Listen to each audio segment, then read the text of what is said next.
Good morning, कैसे हो? तो मैं आज आपको नॉर्मल स्पर्म के बारे में बताऊंगा कि नॉर्मल स्पर्म क्या है, इसके कितने भाग है, बोल के पेनिस के स्पर्म सीमन में स्पर्म की कितनी मात्रा होती है, सीमन का पीएच, अलग अलग ब्रेड में अलग अलग सीमन की मात्रा एंड कलर्स, उनके बारे में आज आपको बताऊंगा। तो देखते हैं कि स्पर्म होते क्या है, क्या होते हैं स्पर्म।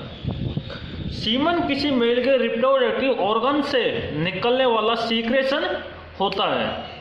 जो सीमन किसी मेल के रिप्रोडक्टिव ऑर्गन से, जनन अंग होता है मेल का, उसको निकलने वाला जो सीक्रेशन होता है वो स्पर्म होता है। स्पर्म के दो भाग होते हैं, और सीमन के दो भाग होते हैं, सॉरी, एक तो स्पर्म और एक सेमिनल प्लाज्मा। स्पर्म क्या है? स्पर्म टेस्टिस से बनते हैं। कहाँ से?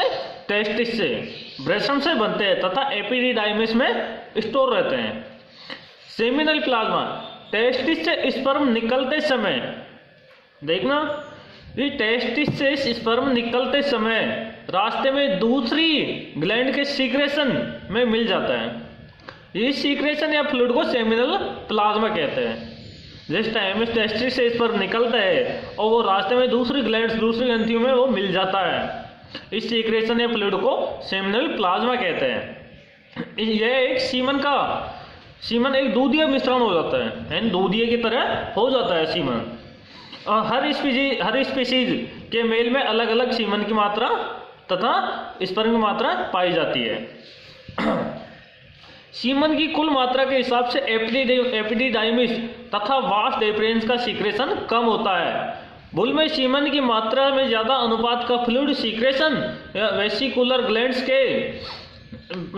ग्लैंड से कम होता है। इसमें कुछ मात्रा प्रोस्टेट ग्लैंड्स तथा बल्बो-यूरेथ्रल ग्लैंड से के सीक्रेशन की होती है। बुल के सीमन में यह स्पीशीज की तुलना में फ्रक्टोज तथा सार्बिटोल अधिक होता है। बुल के सीमन में अन्य स्पीशीज की तुलना में ज्यादा होती है। क्या? फ्रक्टोज और सॉर्बिटोल, जो कि वेसिकुलर ग्लैंड्स के फ्लूइड से निकलता है। कहाँ से निकलता है? वेसिकुलर ग्लैंड के फ्लूइड से। तो देखते हैं बुल के सीमन में स्पर्म की कितनी मात्रा है। तो बुल के स्पर्म में सीमन की 10% मात्रा है। सीमन में पानी की मात्रा कितनी होती है? 85 से 98%। नेचुरल सर्विस के समय सीमन का सेमिनल प्लाज्मा वाले भाग में स्पर्म तैरकर गर्भाशय तक पहुंचते हैं। कहां से? यूट्रस तक पहुंच जाते हैं तथा स्पर्म को किसी नुकसान से सुरक्षा करता है, यानी कोई भी नुकसान नहीं हो उसमें सुरक्षा करता है। तो अब देखिए सीमन में ऑर्गेनिक और इनऑर्गेनिक पदार्थ कौन कौन से पाए जाते हैं, वो देख लो। जैसे सीमन में ऑर्गेनिक पदार्थ amino acids, protein, lipid, sugar, choline, citric acid, fatty acid, enzyme, hormones जैसे oestrogen, progesterone, prostaglandin, LH, insulin, vitamin आदि प्रमुख है। ये तो कौन से? ऑर्गेनिक पदार्थ। और इनऑर्गेनिक पदार्थ कौन कौन से पाए जाते हैं वो और देखोगे। Sodium, potassium, magnesium, calcium, chloride, phosphorus पाए जाते हैं। ये क्या है? इनऑर्गेनिक पदार्थ है सीमन में। तो अब देखो कि बुल के फ्रेश सीमन का पीएच और अलग अलग स्पीशीज के सीमन का पीएच। तो बुल का फ्रेश सीमन का पीएच होता है 6.8%। ऐसे बकरे का होता है 6.8%,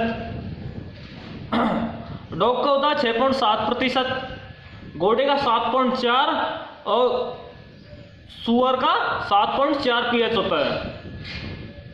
कितना होता है? 7.4। तो सीमन में स्पर्म की मात्रा जितनी ज्यादा होगी उतनी ही पीएच अधिक होगी। इसके अलावा स्पर्म की मोटाइलिटी जितनी ज्यादा होगी उतनी पीएच कम होगी। जितनी ज्यादा मोटाइलिटी जितनी ज्यादा होगी उतनी पीएच कम होगी। तो गाय भैंस के बुल में सीमन में फ्रक्टोज शुगर ज्यादा पाए जाते हैं। जो गाय भैंस के बुल का सीमन है उसमें फ्रक्टोज की मात्रा ज्यादा पाई जाती है, जो कि स्पर्म को गति देना या एनर्जी का काम करता है। तो देखो कि अलग अलग जानवर में सीमन का कलर प्लस उसकी मात्रा और कंसंट्रेट और पीएच और इजेकुलेशन टाइम कितने कितने समय में वो छोड़ देता है सीमेन, तो वो देख ले। घोड़ा स्टेलियन, स्टेलियन का कलर कैसे होता है सीमन का? Grey white. Volume of semen, इसकी मात्रा कितनी होती है? 75 ml। स्पर्म कंसंट्रेशन होता है 150 मिलियन प्रति ml। पीएच होता है 6.2 से 7.8 तक। इजेकुलेशन टाइम होता है 10 से 15 सेकेंड में वो छोड़ देता है। बुल मिल्क क्रीमी, इसकी मात्रा होती है 5 ml। स्पर्म कंसंट्रेशन 1.2 बिलियन प्रति ml। 6.4 से 7.7 पीएच होता है इसका। लेस देन 1 सेकेंड, कुछ ही देर में छोड़ देता है। बकरा, इसका होता है क्रीमी कलर का, इसकी मात्रा होती है 1.5 ml। इसकी कंसंट्रेट होती है 2 बिलियन प्रति ml। इसका पीएच होता है 5.9 से 7.3, less than 1 second. Bore grey white, इसकी मात्रा होती है 250 ml। बोर क्या होता है? सुअर, इसकी मात्रा होती है 250 ml छोड़ता है एक बार में सीमन, तो इसकी होती है 200 मिलियन प्रति ml। इसका पीएच होता है 7 से 7 से 7.3 से 7.9, 10 से 15 सेकेंड। डॉग ग्रे वाइट 2 से 19 ml। इसकी कंसंट्रेट नहीं है, इसके पीएच होता है 6 से 7 से 6.8 तक, तो इसका ये पीएच होता है। अब ये देखो कि ये टेस्टिस स्पर्म निकलता है, वो कहाँ कहाँ से होकर के निकलता है, उसके रास्ते में देख लो आप। टेस्टिस सबसे पहले कहाँ बनते हैं? और स्पर्म कहाँ बनते हैं? टेस्टिस में। वहाँ से निकल के कहाँ जाते हैं? एपिडिडाइमिस में। एपिडिडाइमिस से एम्पुला में, एम्पुला के बाद में वेसिकुलर ग्लैंड्स में। वेसिकुलर ग्लैंड से कहाँ जाता है? प्रोस्टेट ग्रंथियों में। प्रोस्टेट ग्रंथियों से कहाँ जाता है? वल्वो यूरेथ्रल ग्रंथियों में, और उसके बाद में बाहर आ जाता है वो पेनिस के द्वारा। ठीक है ना?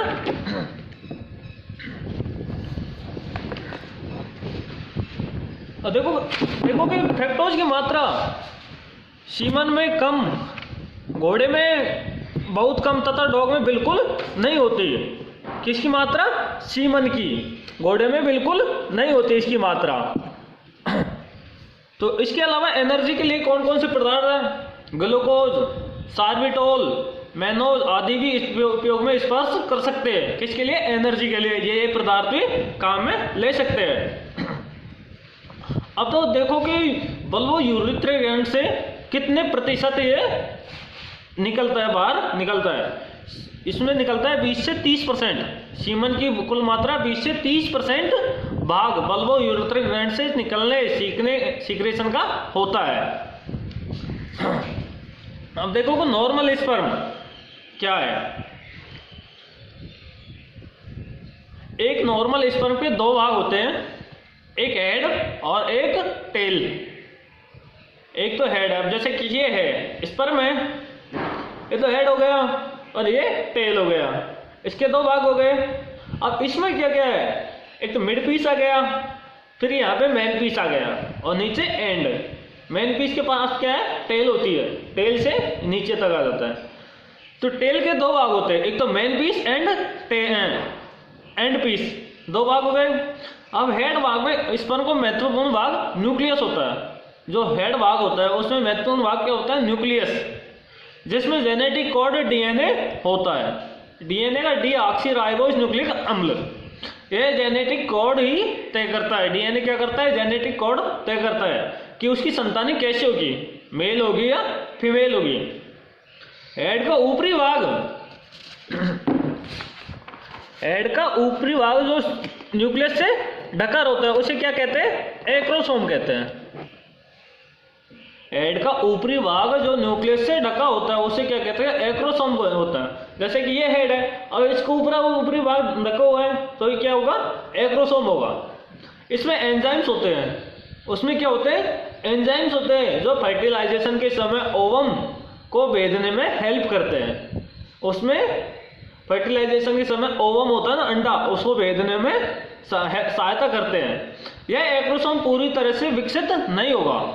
और यह भाग गायब होगा तो स्पर्म ओवम के साथ फर्टिलाइजेशन नहीं कर पाएगा। अगर ये भाग गायब हो गया तो ओवम के साथ ये फर्टिलाइजेशन नहीं कर पाएगा। अब देखो सेंट्रियोल्स किसे कहते हैं? Proximal centrioles. हेड के जिस भाग पर टेल का जुड़ाव होता है, हेड के जिस भाग पर टेल का जुड़ाव होता है या शुरू होती है उसे प्रॉक्सिमल सेंट्रियोल्स कहते हैं। फर्टिलाइजेशन के समय इसी भाग से हेड और टेल अलग होते हैं। जब फर्टिलाइजेशन होता है उसी समय, जैसे कि ये स्पर्म है, इसके हेड और टेल ये भाग अलग हो जाते हैं। इसी भाग से नीचे वाला मोटा भाग होता है, इस भाग से जो नीचे वाला मोटा भाग होता है इससे मिड पीस कहलाता है। वो क्या कहलाता है? मिड पीस कहलाता है। जिसकी लंबाई बुल के स्पर्म में 8.10 माइक्रो यूनिट होती है। जिसकी लंबाई कितनी होती है? 8.10 माइक्रो यूनिट होती है। इस भाग की ऊपरी सुरक्षा लेयर को माइटोकॉन्ड्रियल शीथ कहते हैं। इस भाग की जो ऊपरी सुरक्षा लेयर होती है, सुरक्षा की परत होती है, उसे क्या कहते हैं? माइटोकॉन्ड्रियल शीथ कहते हैं। अब देखो मेन पीस और एंड पीस की कितनी लंबाई होती है? तो मेन पीस होती है 40 से 50 माइक्रो यूनिट लंबा तथा एंड पीस के 3 माइक्रो यूनिट लंबा। स्पर्म के अगले भाग होते हैं, जो स्पर्म के अगले भाग होते हैं उनकी ये लंबाई है।